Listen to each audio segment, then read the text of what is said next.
La pandemia ha tenido varios efectos. Uno primero es haber desnudado, si se quiere, a la educación en general y a la educación superior en particular respecto a cuáles son sus posibilidades y sus carencias, ¿no? En términos de sus carencias, una de las que ha sido la primera que se ha tenido que enfrentar es la posibilidad de continuar, ¿no?, las clases y todo el proceso de formativo en forma virtual. Tarea que no todas las universidades han podido hacer de manera rápida ni de la mejor manera posible, porque en la mayor parte de los casos, más bien en todos los casos, no estaban suficientemente preparados, pero en algunos estaban menos preparados que en otros, ¿no? En algunos casos el problema no era, por ejemplo, tan serio el de conectividad, pero sí era serio, digamos, el problema de cuáles son las metodologías para hacerlo, ¿no? Ese es uno de los efectos de la pandemia. La otra efecto de la pandemia es que ha mostrado las profundas brechas sociales que existen entre los mismos estudiantes, dado que algunos han tenido la capacidad de poder mantenerse en la universidad, sea porque pueden tener los medios tecnológicos en las universidades públicas para realizar las actividades, con algunas universidades privadas también, ¿no?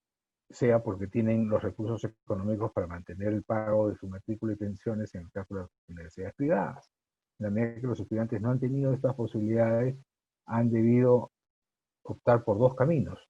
Uno es dejar la universidad y esperar, digamos, un mejor momento para regresar, y el otro, reducir el número de créditos con los cuales se está matriculado, de tal manera de poder tener las posibilidades de continuar, aunque a una velocidad y a un ritmo menor.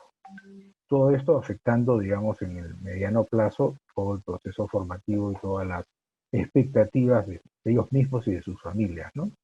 En términos de los profesores, esto ha significado también un problema porque han tenido, digamos, que reinventarse en el teletrabajo, no solamente para dar las clases, sino también para poder realizar sus tareas cotidianas en la universidad, en algunos casos sus tareas de investigación, lo que ha supuesto una gran, digamos, transformación de lo que corresponde a las actividades de los docentes, ¿no?, que no siempre han podido ser asumidas de la mejor manera posible.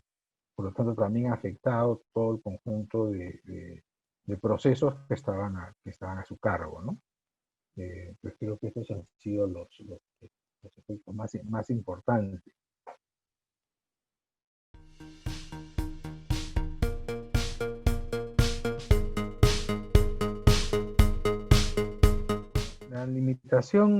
Hay una limitación en lo que podemos decir conectividad, y otra limitación en lo que podemos llamar capacidad para poder pasar de la educación, de una educación remota a una educación a distancia, si se quiere, ¿no? Sobre lo último, por ejemplo, comenzando por lo último, la educación remota es una educación, es hacer lo mismo que uno hace en la clase presencial, pero hacerlo a través de los medios como el que estamos utilizando en este caso. En fin, hay que hacer un conjunto de modificaciones metodológicas, incorporar otras tecnologías, ¿no?, etcétera, que permitan asegurar el aprendizaje de los estudiantes, la autonomía de ellos y la posibilidad también de que puedan seguir haciendo trabajos colaborativos, ¿no? Puedan aumentar los niveles de interacción entre ellos y los docentes, ¿no? Es una cosa fundamental. Y entonces algunos estaban fuera de Lima, digamos, o fuera de la capital del departamento, o la sede de la universidad, por lo tanto sus problemas de conectividad podrían ser mayores, ¿no? De otro lado, no estaban, la conectividad también tiene que ver con la capacidad misma para poder no solamente recibir el mensaje, sino recibir y enviar también un conjunto de materiales a través de ellos, ¿no? Y poder estos materiales visualizarlos o imprimirlos, ¿no? O ubicar otros materiales que le permitan desarrollar las actividades que un curso de nivel universitario se plantea. Y entonces no necesariamente estas posibilidades de conectividad estaban disponibles, ¿no? Lo cual ha perjudicado enormemente las posibilidades de desarrollo de los estudiantes y la normal desempeño de las clases, ¿no? La otra cosa tal vez valdría la pena señalar es que las universidades han respondido de manera diferenciada. Si uno revisa un poco cómo ha sido la actuación, las universidades privadas respondieron muy rápidamente, lo cual, digamos, tiene un sentido lógico. Las universidades privadas pierden recursos económicos y no comienzan a tiempo. Entonces están de alguna manera impelidas para iniciar sus procesos formativos cuanto antes, porque si no, no tienen ingresos, ¿no? En las universidades públicas, sin embargo, el proceso demoró más, en la idea de que al inicio se suponía que la pandemia no iba a durar tanto tiempo, ¿no? Y por lo tanto podíamos esperar a que regrese, comillas, la normalidad. Cuando se ha demostrado que la normalidad no regresaba y que seguramente tampoco va a regresar una vez termine la pandemia porque muchas cosas han cambiado, entonces han tenido que adoptar todos sus procesos para que pueda realizarse estas clases remotas en inicio y han comenzado de alguna manera a desarrollarse algunas actividades ya con características distintas, ¿no? En el sentido de que han comenzado a pasar de una forma de trabajo a una forma distinta de trabajo cada vez más adecuada a las condiciones tecnológicas en las cuales nos encontramos, ¿no?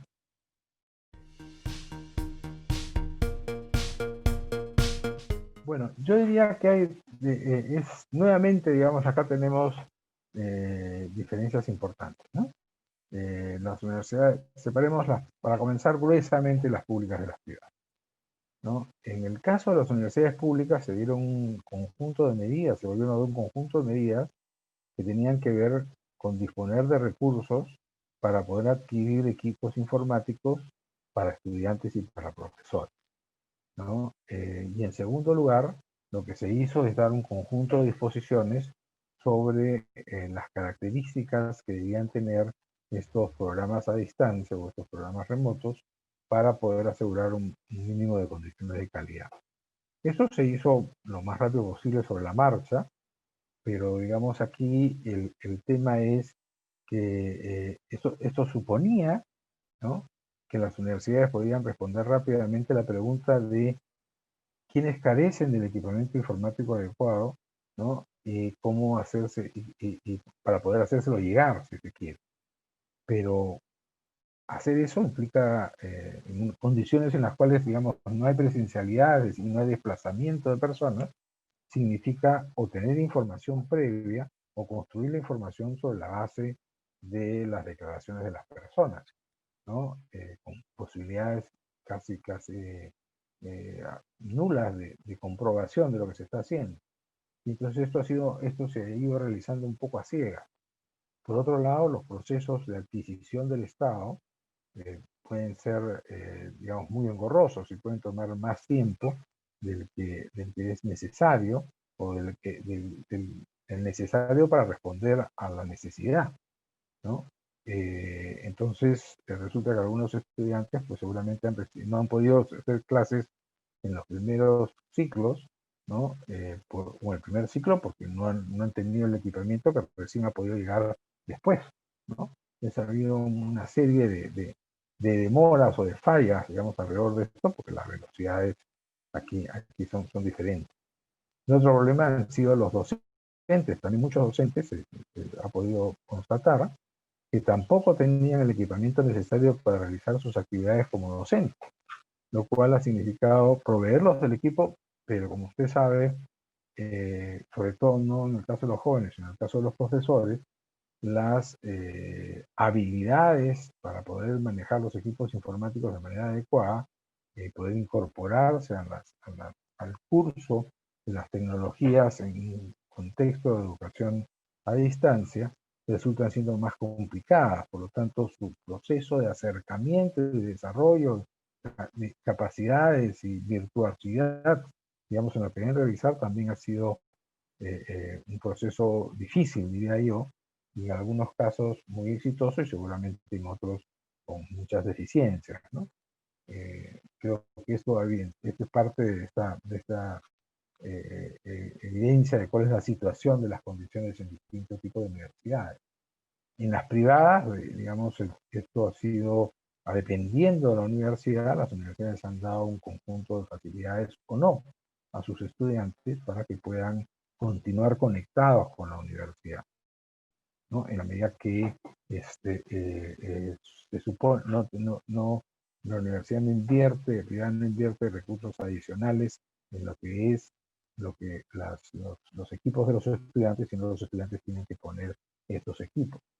Por otro lado, parte del tema de equipamiento está el tema de lo que le llaman el plan de datos, el plan de información. O sea, no solamente basta un equipo, sino hay que tener conexión a Internet. Internet cuesta, Internet no está distribuido de manera homogénea en el territorio, y todas estas son complicaciones que han sido difíciles de manejar. Pero estos son problemas logísticos. El otro problema que han tenido que enfrentar las universidades es el problema de, bueno, ¿y cómo ahora traslado mi curso, ¿no?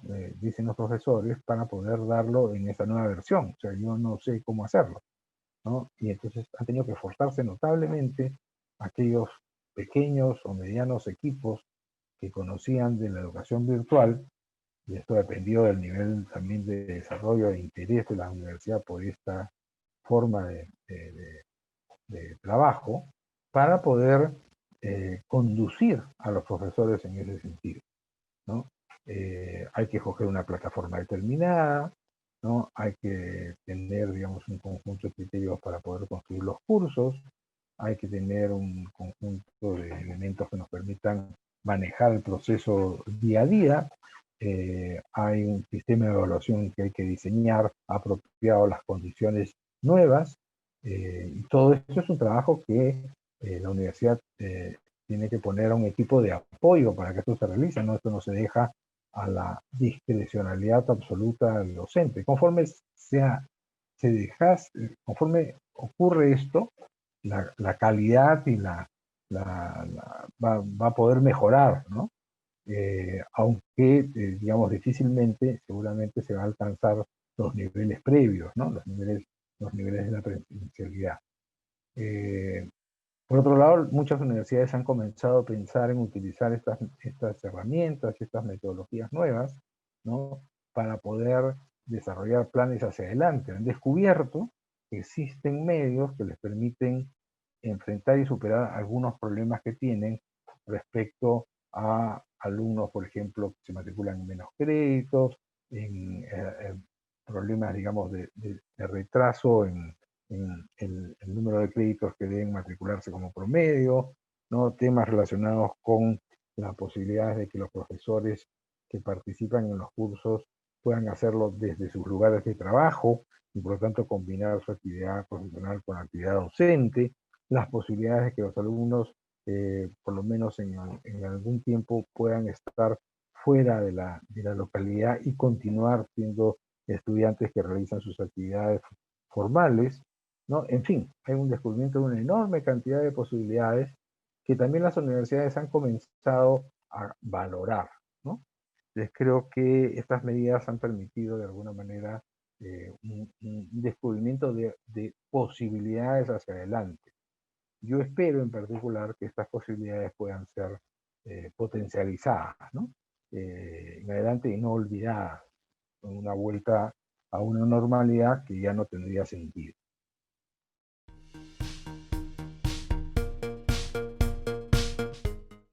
Mire, yo creo que el Ejecutivo debería ser claro, como lo ha sido hasta ahora, de que la ley es la ley, ¿no? O sea, una vez que se ha adoptado una medida y que se ha definido una medida, ¿no? Los cursos por los cuales se pueden hacer los reclamos que puedan corresponder se hacen por las vías legales establecidas, ¿no? En este caso, digamos, si hay alguna universidad como así lo declaran, o algunos de sus representantes, alguna universidad no licenciada, que considera que ha sido violado sus derechos, pues tiene el sistema judicial para poder encauzar su pregunta y formular sus reclamos, ¿no? Como algunas lo han hecho, sin que el sistema judicial no ha avalado sus propuestas. Entonces, yo creo que pedir, ¿no? O insistir, digamos, en excepciones ahora es un exceso, digamos, es un abuso de poder, ¿no? Creo que eso es abusar del poder que se tiene para obtener un privilegio que se ha perdido, ¿ya? Y se ha perdido luego de varios años en las que las personas que conducían estas universidades o sus directivos conocían de lo que se necesitaba para poder obtener las autorizaciones, y cuando han pasado por las revisiones respectivas no han podido mostrar que las habían solucionado, ¿no? Por lo tanto, señalar ahora este, que que me den una segunda oportunidad, por ejemplo, parece ser, digamos, una cosa absurda. Son malos empresarios, son malos directivos universitarios, y son malos parlamentarios en el momento que están reclamando cosas, ¿no? Que pueden hacerlo, que quieren que su poder exceda, ¿no? Las condiciones, los requisitos legales, porque están, ¿no? En una condición de privilegio. Eso me parece, digamos, una manifestación, si se quiere, no solamente de, no sé, de prepotencia, por decirlo de alguna manera, sino también un indicio de que estas personas no son pues en nada responsables respecto de lo que hacen, ¿no? O sea, nada nos garantiza que volverían a ser, que se volverían responsables de la noche a la mañana, sino parece ser todo lo contrario, ¿no? En ese sentido, yo pienso que el Ejecutivo, ¿no? Y los otros parlamentarios, porque digamos, no solamente es el Ejecutivo, hay otros congresistas, ¿no? Que en realidad tienen que oponerse férreamente a que estas cosas no se den, porque además si ocurre en estos campos, pueden ocurrir en cualquier campo.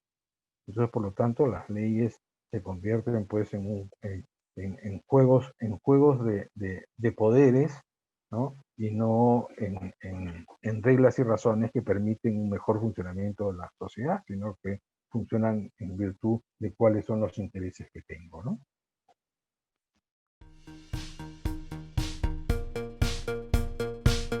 Tal vez una importante es señalar que se acaba de terminar, y esto lo ha dicho siendo el ministro Cuenca, eh, estamos terminando la primera etapa de una transformación de la universidad, de una reforma de la universidad. Esta primera etapa ha consistido en separar la paja del grano, y ahora lo que queda es ver cómo hacemos un buen pan, hacemos harina y un buen pan con este grano que hemos seleccionado. Y esto significa poner nuestros esfuerzos en mejorar las capacidades de la universidad y mejorar las capacidades de la investigación de la universidad, de la docencia, ¿no? Y de la participación de la universidad dentro de la sociedad, ¿no? De tal manera que se convierta en un instrumento que favorezca el desarrollo de la comunidad, la reflexión sobre los problemas nacionales, ¿no? Que garantice formación de profesionales de alta calidad para que puedan satisfacer sus propios intereses y desarrollos personales y al mismo tiempo contribuir al país y a la sociedad, ¿no? Y que puedan ser también, participar en el desarrollo científico, ¿no? Cosa que se ha mostrado, digamos, que es un aspecto muy importante en el cual las universidades tienen que participar crecientemente. Uno de los grandes problemas que tiene el Perú para resolver muchas de sus carencias es el no contar, ¿no? Con la ciencia y los profesionales suficientemente preparados para poder revertir estos problemas y poder evitar las tragedias que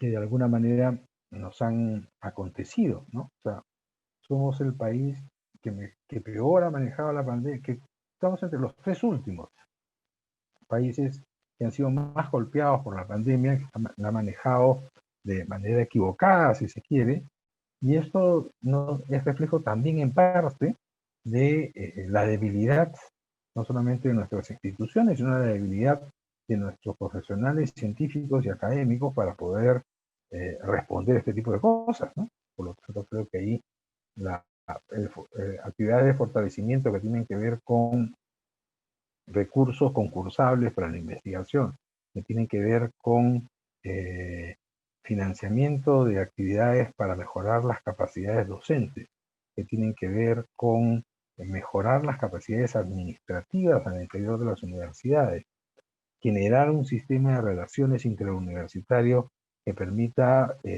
intercambiar experiencias y recoger las mejores prácticas cada caso. Son asuntos, digamos, que desde el sector público y el Ministerio de Educación, la PNEDO, pueden recogerse e impulsarse. Creo que en ese sentido hay un conjunto de tareas que hacer, ¿no? Y de planificar de nuevas tareas para esta segunda etapa de desarrollo de la educación superior, ¿no?